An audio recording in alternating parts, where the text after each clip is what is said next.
এই সংসারে সবচেয়ে বড় পাপ কি হতে পারে? কেউ বলবেন অসত্য, কেউ বলবেন ছলনা, আবার কেউ বলবেন লালসা।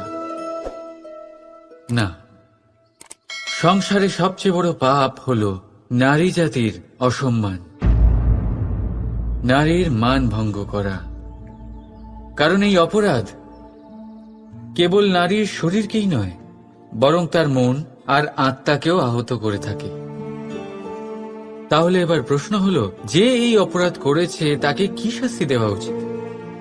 কেউ বলবেন শারীরিক যন্ত্রণা, আর কেউ বলবেন মৃত্যুদণ্ড। কিন্তু এই অপরাধের শাস্তি নির্ধারণ করার আগে এটা জানার কি কোনো প্রয়োজন নেই যে অপরাধী আসলে কে? এখন আপনি বলবেন সহজ ব্যাপার, সেই পুরুষ যে নারীর মান ভঙ্গ করেছে। কিন্তু এ কি সম্পূর্ণ সত্যি? নিজের অপমানের জন্য, নিজের সম্মানকে নিজেই হারানোর জন্য কখনো নারী কি নিজে দায়ী হতে পারে না? ভেবে দেখুন, সম্মানহানির থেকে বাঁচার জন্য সর্বপ্রথম সম্মানের সীমার ওপর নজর দেওয়া প্রয়োজন।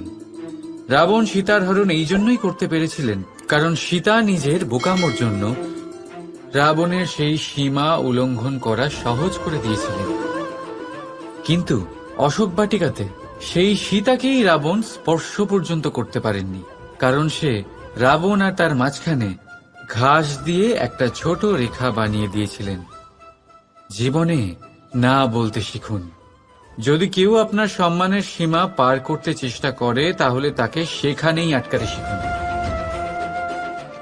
আপনার ওপরে ওঠা প্রথম হাত, প্রথম কটাক্ষ ওইখানেই আটকাতে শিখে নিন। তখন কোনো পুরুষের সাহস হবে না আপনাকে আবার অপমান করতে চেষ্টা করার, কারণ নারী জননী, পূজনীয়। তাই নিজেকে দুর্বল মনে করে আপনি অপরাধী হবেন না। রাধা রাধা।